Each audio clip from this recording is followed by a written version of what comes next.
A proud alumnus of the literature program at Hauskole Islands, go Vikings. Brendan Kiernan is a writer, teacher, and performer. His work was performed at Upright Citizens Brigade, New York, the People's Improv Theater, and the Brooklyn Comedy Collective. He splits his time between Reykjavík and the Jersey Shore. A longer work of fiction is forthcoming. Please join me in welcoming Brendan Kiernan.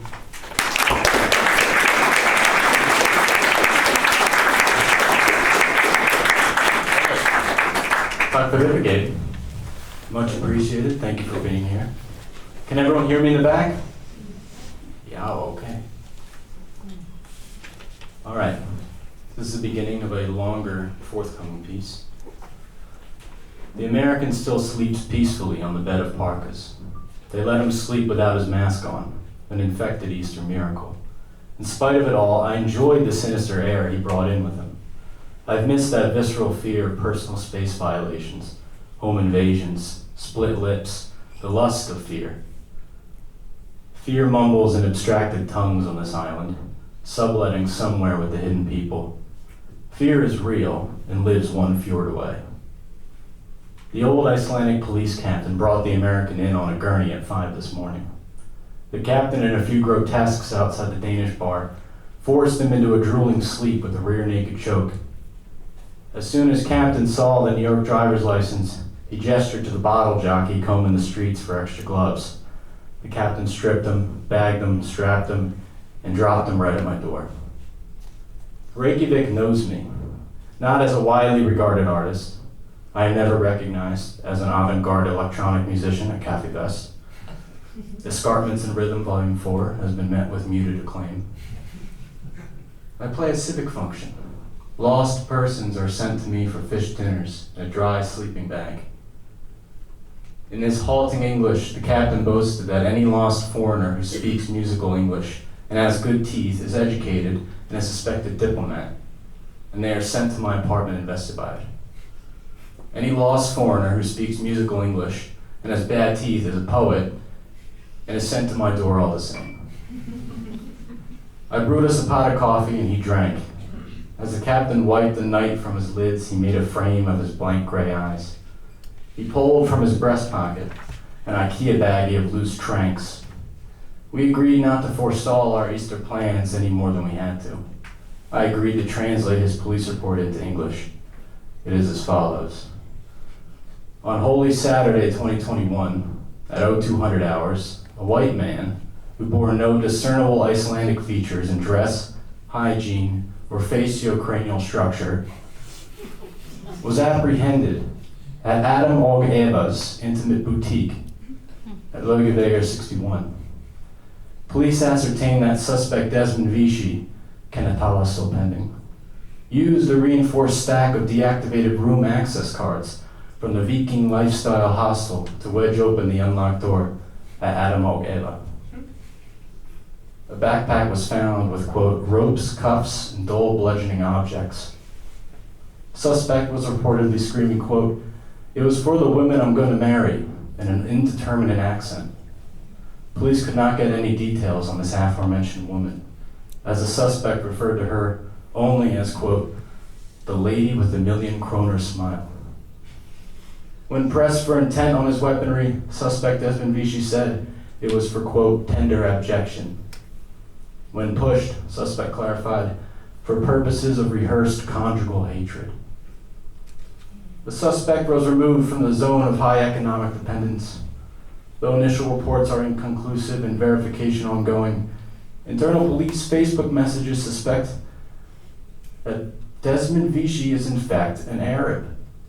Picture evidence suggests Vichy was not holding carnal implements, but a large bound book with inscrutable non-Christian writing. One alleged bystander swears that suspect Desmond Vichy may have worn a beard darker than Seyðisfjörður the night and extending well below the areolas. Terrorism Investigation Unit has been alerted. Exercise urgent caution. All sitting members of the Icelandic Independence Party have been alerted and evacuated to Tenerife. Ahmed and Sophie have arrived for holiday meal preparations. I put another towering mocha pot on the stove, and we fixed skyr and frozen raspberries to hold us over for the roasting of the lamb. Ahmed insisted he bring over his crowberry jam from last August. No missionary shit tonight. Where else do you have to go, Ahmed? You know, I never trusted your American handouts. Spent my whole life saying no to your charity. Only reason I'm here is you're a friend. I'm here because you can't see your family either. So basically, I feel sorry for you. Sophie was splayed out on the floor, thumbing the spines of books. Our first meeting, she had no faculties for cooking, and she resented the assumption she would take duties, even on the day of resurrection. Instead, she vowed to fix my bike so we can finally join her for rides through Hedmark. What's the deal with this drop-off laying in your cloak closet? Sophie asked me, wiping chain grease into my cooking apron. Desmond Vici. Cops brought him in this morning. French? American. Is he armed? They confiscated his cuffs and truncheons. Apparently they're for a woman. Ahmed hovered over his sleeping body. He flickered a look of unbridled disgust, something visceral and replayed from his fractured past. Ahmed told us that the only Western writer his group of Marxist poets in Pakistan read was the Marquis de Sade. So he deems all Westerners latent perverts, luxuriating in dreams of fine china fiestas of human waste. Sophie and I had some mix of pity, respect, and idolization for Ahmed, this aristocratic Brahmin son cast down by religious fundamentalists, forced to renounce all worldly status and expected to content himself to a life of turning in American credit cards left in frenzied holiday haste, smiling at farm fat Swiss pensioners, and ridding the nation of bed and breakfast spermaceti until Hedla freezes over. We felt Ahmed was one of the only people on this island who really understood America and all the designer defects Americans wandered around with. Still, Ahmed scared the living shit out of us. Ahmed flipped open the American's unzipped parka. His thickly made foreign neck still bore the indents of the transport gurney. There was a sweet ketogenic smell emanating from the American's outlet mall jacket, the ripened fruit bowl smell people get when they're losing weight at unsustainable intervals. He was starving and sinking into his frame. The American was wearing his proprietary design t-shirt for Runar Romano's Konig Island Pizza. Runar, bewildered when the American requested Runar's patronage, said to meek Icelanders, okay. Runar had lost his Bensonhurst father's genetic largesse for confrontation, and so in this sense he was a fully, hopelessly assimilated Icelander. Ahmed puckered his cheek when he saw the t-shirt. Vulgar Americana invaded his senses. The cleric locked away deep in his mind issued a fatal fatwa. He had never seen something so decadent. Even myself and Sophie, the Americans, had never seen the indulgences of branded merchandise taken to such a register. The shirt was a Boschian slurry of pastels and day-glow scribblings, replete with wonder wheels of industrial mozzarella, the Cyclone roller coaster with calzone track cars, big head caricatures of Robert De Niro and Babs Streisand, Dino, Earl the Pearl, and Woody Allen. Behind the fray stood two gleaming World Trade Center towers in the horizon, guarded by two ravishing Norse Valkyries, one saying, Aldrei gleyma, and the other, never forget. I'm waking him up. Let him sleep, he's deranged. He must be one of the infected on the island. He started flicking at the American's chapped hands. I joined in tickling his armpits. Let's move him into the kitchen then. We laid him out beside the platoon of Icelandic waste sorting bins. Hi. An arm twitched suddenly. Hey, wake up, buddy. Wake up. Hey, you're safe. It's okay. Hey. Hey. Hey, wake up. I think he's alive. Wake him up, man. Keep going. Hey, you hungry? Ahmed strong-armed me out of the way. He stiffened his fingers into a claw and dug into the American's undercarriage. Yeah! We watched the American bolt upright in wincing pain. Fuck me! What What did he say? Vichy the American stumbled in concentric circles. A hot, wild brain went through its programming. Tigris, Euphrates, the American pointed towards Essia.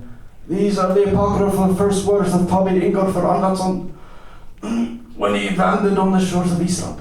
Stop talking like that. Why is he talking like this? In his scholastic tongues, he says, this is offensive. Stop talking like this. You're American. Yeah, yeah. Speak Icelandic? Nay, tak. I will never learn Icelandic. That is the oppressor's tongue. I will never learn it. I am a proud tenure-track American Icelandic. Desmond Garrison, now with the shake, as is custom in Iceland. Desmond shook all their hands.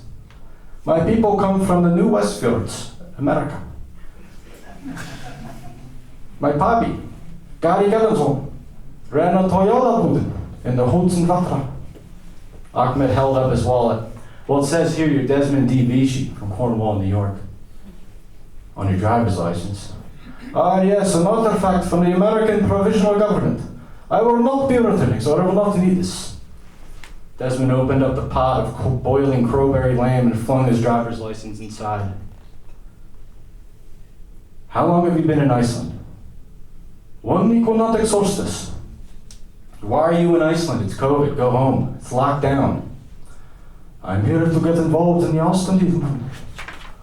You moron. It's called the Austin movement. Norse pagan church. Nay, nay, nay. You misunderstand me. I'm apparently not speaking good English. Someone grab the pills. I need to join the movement, even if they throw me into the ocean. Ahmed slapped Desmond across the face. Go home, man. Go home. I got nowhere to go. You've made me disassimilate. Just speak American now, please. I begged him. I can't keep sleeping on the bathroom in Hauskulatorg, man. I can't do it anymore, man. The big Latvian watch guard said if he saw me there again, he'd bring his darts team over for target practice, man. Please, let me stay. I'll do anything. Don't you have a woman there you love? You live with her? I still love her, yeah. Our love is still strong and pure, but our physical vessels are dying, man. Look at me, man. I barely know you. I'm pouring my heart out to you. Anyway, look. We've been poisoned, man. We are being hunted by a white supremacist cell that's infiltrated the deep state of the American government, man. My lover has long COVID from tainted exhaust air from refrigerator trucks from the COVID corpses. Go home, man. You're insane. I am proposing a very basic plan here, guys. Okay. I need your help. Basic citizenship scheme. Routine cuckold quadrangle. We all get cohabitation visas, all right? Yeah? Now I'm talking, right? We just need some duty-free gin, rapeseed oil, kebab sticks, a couple Polish farmhands, all right? Dilapidated barn, and finally, Desmond starts routing around for his Adam Oga Ava bag, finding it empty save his oversized American water bottle. Where is it? I just had it, like, a minute ago. Ahmed put an uncharacteristically friendly hand on his shoulder. Welcome. Why don't you just sleep on the couch for a few minutes? We'll fix up the holy meal for you. Tack för det. Desmond hung his meek head down on the couch arm. Ahmed came back into the kitchen and cracked the door ajar. He gave Sophie and me a knowing, mischievous look. And you say you're staying here in Iceland? You're not going home? You're going to be an Icelander now, are you?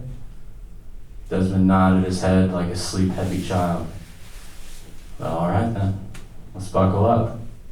And Ahmed turned around and his bloodshot eyes twinkled. And from there, it all began to dissemble. Thank you very much.